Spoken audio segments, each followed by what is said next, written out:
পৃথিবী আমাকে একটা জিনিসই শিখিয়েছে, গরিব হয়ে জন্মানোটা কোনো অন্যায় নয়, কিন্তু গরিব হয়ে মরাটাও সবচেয়ে বড় অন্যায়, সবচেয়ে বড় পাপ। তোমরা হলে সব চৌধুরীর বাড়ির এক একটা মুক্ত, আর ওই পাগল শঙ্কর ও হচ্ছে সুতো।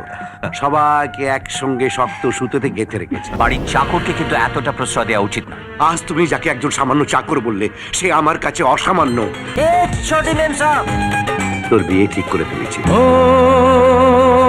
আমাদের কথা শুধু মনে রেখো, সুখী সংসার গড়ে সুখে থেকো। এ ঘর দুয়ার সব শূন্য করে যেতে হবে তোমাকে স্বামীর ঘরে।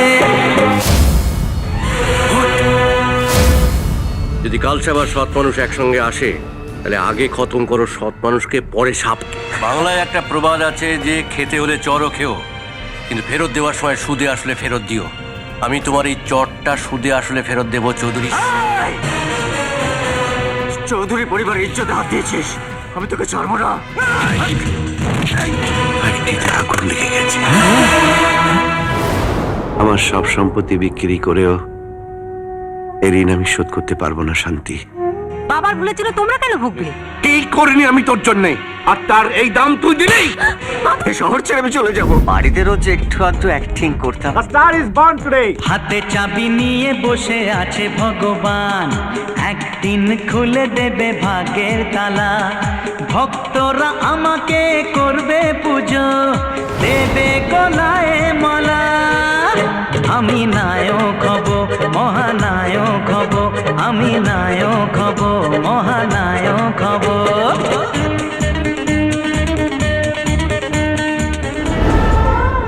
Autograph please. দিন আসে দিন যায় তোমার আশায়, দিন গুনে আমার মন।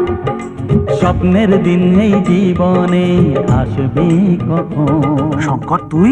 আমি তোমাদের বাড়ির সেই সামান্য চাকর শঙ্কর, যাকে একদিন চোরের মিথ্যে অপবাদ দিয়ে তোমরা বাড়ির থেকে তাড়িয়ে দিয়েছিলে। বাবু মশাইকে দেওয়া তোমাদের একটা একটা আঘাতের কথা আমি ভুলবো কি করে?